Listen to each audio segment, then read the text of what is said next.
안녕하세요, 여러분. 오늘은 착한 마음씨를 가진 나무꾼과 신비한 요술 부채에 얽힌 이야기를 들려드리려고 합니다. 욕심을 부리면 어떤 일이 생기는지, 그리고 진정한 효도와 지혜가 무엇인지 알려주는 재미있는 옛날 이야기예요. 자, 그럼 이제 이야기 속으로 함께 떠나볼까요? 구독, 좋아요. 옛날 아주 먼 옛날 이야기입니다. 깊은 산골 마을에 한 젊은 나무꾼이 살고 있었어요. 이 나무꾼은 마음씨가 무척 착했지만 집안 형편은 매우 가난했습니다. 그런데 더 안타까운 일은 나무꾼의 어머니가 오랫동안 병을 앓고 계셨다는 거예요. 나무꾼은 매일같이 새벽부터 깊은 산속으로 들어가 나무를 했습니다. 그리고 그 나무를 팔아 어머니의 약값을 마련하려 애썼죠. 하지만 나무를 팔아서 버는 돈은 턱없이 부족했어요. 어느 날도 마찬가지였습니다. 나무꾼은 산속 깊은 곳까지 들어가 나무를 베고 있었어요. 그때였습니다. 갑자기 하늘이 어두워지더니 번개와 천둥이 치기 시작했어요. 나무꾼은 깜짝 놀라 나무 아래로 몸을 피했습니다. 으악, 번개다! 위험해! 그런데 이게 어떻게 된 일일까요? 번개가 나무꾼이 있는 곳에서 바로 몇 발자국 떨어진 곳을 내리쳤는데 이상하게도 아무것도 타지 않았어요. 대신 눈부시게 빛나는 무언가가 땅에 떨어져 있었습니다. 저게 뭐지? 번개와 함께 하늘에서 떨어진 건가? 나무꾼이 조심스럽게 다가가 그것을 주워들었습니다. 그것은 신기하게도 양쪽 면이 다른 색깔로 빛나는 아름다운 부채였어요. 와, 정말 아름다운 부채네. 그런데 이쪽 면에는 커져라라고 쓰여 있고 저쪽 면에는 작아져라라고 쓰여 있었어요. 이게 무슨 뜻이지? 나무꾼은 이 신비한 부채가 혹시 하늘이 내린 선물이 아닐까 생각했어요. 나무는 다 베지도 못했지만 이 신기한 부채가 자꾸만 궁금했거든요. 그리고 굴러다니는 작은 돌멩이 하나를 골라 잡았습니다. 자, 한번 해볼까? 커져라라고 쓰인 쪽으로 부채를 붙여보자. 커져라! 펄럭펄럭. 부채를 한번 붙이자 놀라운 일이 벌어졌어요. 손가락만 했던 작은 돌멩이가 주먹만 하게 커진 거예요. 헉, 정말 커졌어. 이건 진짜 요술 부채야. 나무꾼은 믿을 수 없어서 다시 한 번, 두 번, 세 번 더 부채를 붙여봤어요. 커져라, 커져라, 커져라. 그러자 돌멩이는 점점 더 커지더니 마침내 집채만 한 거대한 바위로 변했어요. 나무꾼은 너무 놀라 황급히 작아져라라고 쓰인 쪽으로 부채를 붙여서 돌멩이를 원래 크기로 되돌려 놓았습니다. 세상에 진짜 요술 부채라니. 이거야. 이 부채만 있으면 어머니를 도와드릴 수 있어. 나무꾼은 부채를 소중히 넣어서 집에 왔어요. 나무꾼은 곧장 계획을 세웠어요. 산에서 캔 작은 약초 뿌리 하나를 가져와서 요술 부채로 크게 만들면 그걸 시장에 팔아 어머니께 드릴 귀한 약재를 살 수 있을 거라고 생각한 거죠. 어머니, 조금만 기다리세요. 제가 꼭 약을 구해올게요. 나무꾼은 작은 약초라도 실수로 없어지면 안 되니 밤늦게까지 부채로 연습을 했어요. 다음 날 산속에 간 나무꾼은 작은 약초 하나를 캤어요. 나무꾼은 산에서 캔 작은 약초 뿌리를 꺼내놓고 요술 부채를 여러 번 붙였습니다. 그러자 손가락만 했던 약초 뿌리가 팔뚝만큼, 아니 다리만큼 크게 자라났어요. 나무꾼은 그 큰 약초를 들고 마을의 약방으로 달려갔습니다. 약방 주인 놀라며 이렇게 큰 약초는 처음 봅니다. 이건 정말 귀한 것이니 후하게 값을 쳐드리겠습니다. 나무꾼은 큰 약초를 팔아 어머니께 필요한 최고급 약재를 살 수 있었어요. 그리고 집으로 돌아와 정성껏 약을 다려 어머니께 드렸습니다. 어머니 기운 없는 목소리에서 점점 힘이 생기며 어머니의 병이 호전되기 시작했어요. 나무꾼은 하루도 빠지지 않고 정성껏 약을 다렸어요. 아이고, 이게 무슨 약이길래 이렇게 몸이 좋아지는 거니? 우리 효자 아들 정말 고맙구나. 이제 좀 살 것 같아. 어머니, 다행이에요. 앞으로는 더 이상 걱정하지 마세요. 제가 있잖아요. 나무꾼은 요술 부채 덕분에 어머니의 병을 고칠 수 있었어요. 그리고 그 후로도 가난한 이웃들을 돕기 위해 부채를 조심스럽게 사용했답니다. 하지만 이 소문이 점점 퍼져나가면서 나쁜 마음을 품은 사람의 귀에까지 들어가게 됩니다. 그 마을에는 욕심이 무척 많은 원님이 살고 있었어요. 원님은 이미 큰 집과 많은 재산을 가지고 있었지만 그걸로는 만족하지 못하고 항상 더 많은 것을 원했습니다. 나는 이 마을에서 제일 부자인데도 왜 자꾸 더 갖고 싶은 걸까? 하하, 욕심이 많은 게 잘못된 건 아니지.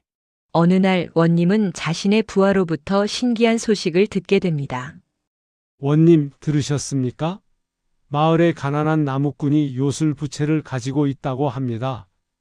그 부채로 작은 것을 크게 만들 수 있다더군요. 뭐, 요술 부채라고? 작은 것을 크게 만든다고? 원님의 머릿속에는 온갖 욕심이 가득 차올랐어요.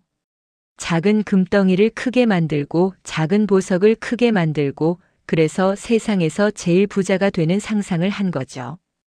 그래, 그 부채만 있으면 내가 세상에서 제일 부자가 될 수 있어. 당장 그 나무꾼을 잡아오너라. 그리고 부채를 빼앗아 오는 거야. 원님의 부하들은 곧장 나무꾼의 집으로 달려갔어요. 그리고 아무 죄도 없는 나무꾼을 붙잡아 원님 앞으로 끌고 왔습니다. 원님, 제가 무슨 잘못을 했습니까? 저는 그저 병든 어머니를 돌보기 위해 부채를 사용했을 뿐인데요. 시끄럽다. 내가 가진 요술 부채를 당장 내놓아라. 그런 귀한 물건은 나처럼 높은 사람이 가져야 하는 거야. 하지만 원님, 이건 하늘이 제게 내려주신 선물인데요. 말대꾸를 해? 당장 내놓지 못할까? 결국 나무꾼은 억지로 요술 부채를 빼앗기고 말았어요. 원님은 부채를 손에 넣자마자 좋아서 어쩔 줄 몰라 했습니다.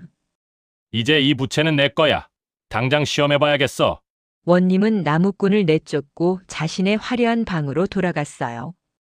그리고 작은 보석함 하나를 가져왔습니다. 자, 이 작은 보석함을 크게 만들어 볼까? 커져라! 펄럭. 보석함이 조금 커졌어요. 원님은 더욱 흥분해서 계속 부채를 붙였습니다. 커져라! 커져라! 커져라! 커져라! 펄럭. 펄럭. 펄럭. 펄럭. 보석함은 점점 커지더니 마침내 방 전체를 가득 채울 만큼 거대해졌어요.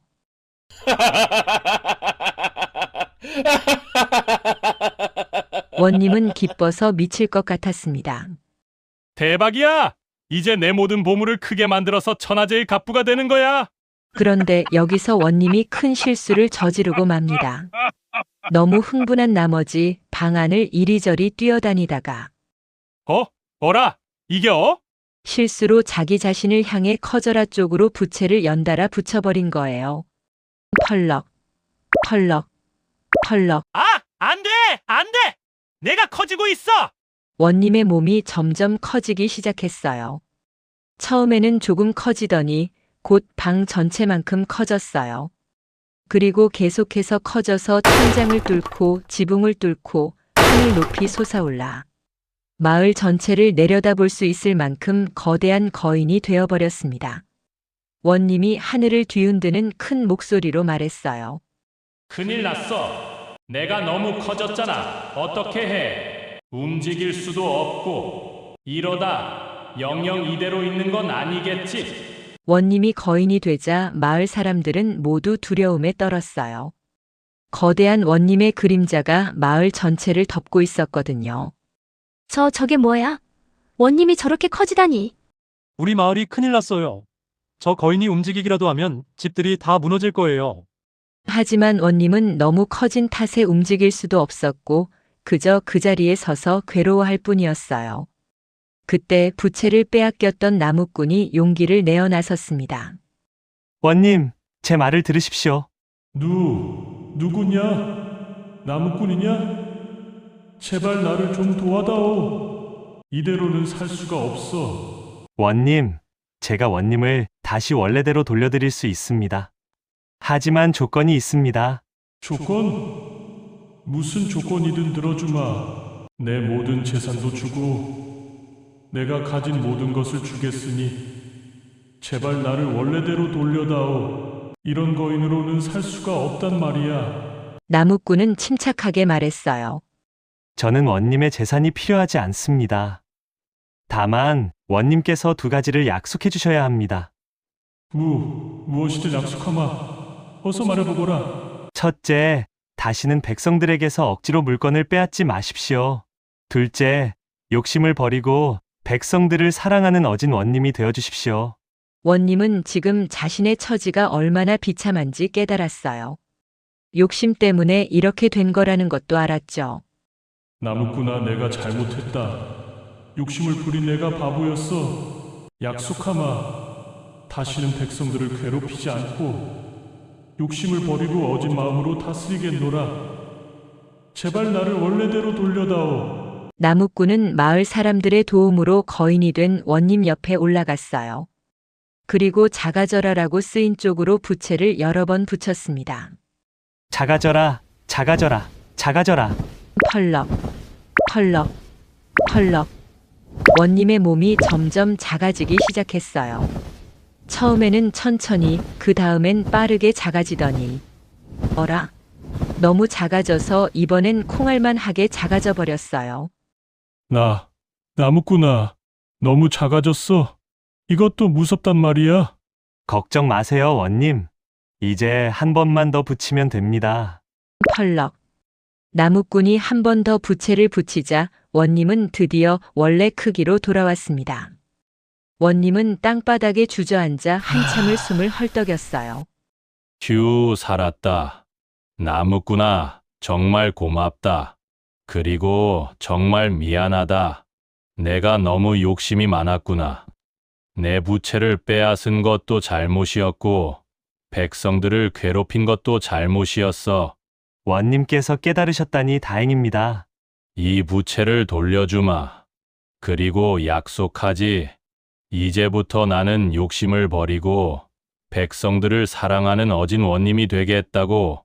그날 이후 원님은 정말로 사람이 변했어요. 더 이상 백성들에게서 물건을 빼앗지 않았고 오히려 어려운 사람들을 도왔습니다. 그리고 욕심을 버리고 마음씨 착한 원님이 되었답니다. 모두들, 내가 그동안 많이 미안했어. 이제부터는 여러분을 진심으로 아끼고 보살피겠소. 원님, 감사합니다. 나무꾼은 요술 부채를 돌려받았지만 함부로 사용하지 않았어요. 오직 정말 어려운 사람들을 도울 때만 조심스럽게 사용했죠. 어머니, 이제 걱정하지 마세요. 우리가 이렇게 건강하고 행복하게 사는 것만으로도 충분해요. 그래, 얘야. 내가 있어서 엄마는 정말 행복하단다. 나무꾼은 어머니와 함께 오래오래 건강하게 살았고 마을 사람들에게도 사랑받았답니다. 그리고 원님도 백성들을 사랑하는 훌륭한 지도자가 되어 마을은 점점 더 평화롭고 행복해졌어요. 여러분, 이 이야기는 우리에게 중요한 교훈을 알려줍니다. 첫째, 욕심을 부리면 결국 자신이 다치게 된다는 것이에요. 원님처럼 더 많은 것을 원하다가 오히려 큰 낭패를 볼 수 있답니다. 둘째, 진정한 효도는 마음에서 우러나오는 것이라는 거예요. 나무꾼은 어머니를 위해 요술 부채를 사용했지만 절대 욕심을 부리지 않았어요. 셋째, 용서와 화해의 힘이에요. 나무꾼은 자신을 괴롭힌 원님을 도와주었고 원님은 자신의 잘못을 깨닫고 변화했답니다. 여러분도 욕심을 버리고 다른 사람을 배려하며 진심을 다해 사는 사람이 되어보는 건 어떨까요? 오늘의 이야기는 여기까지입니다. 재미있게 들으셨나요? 다음에도 더 재미있는 이야기로 찾아뵙겠습니다. 감사합니다.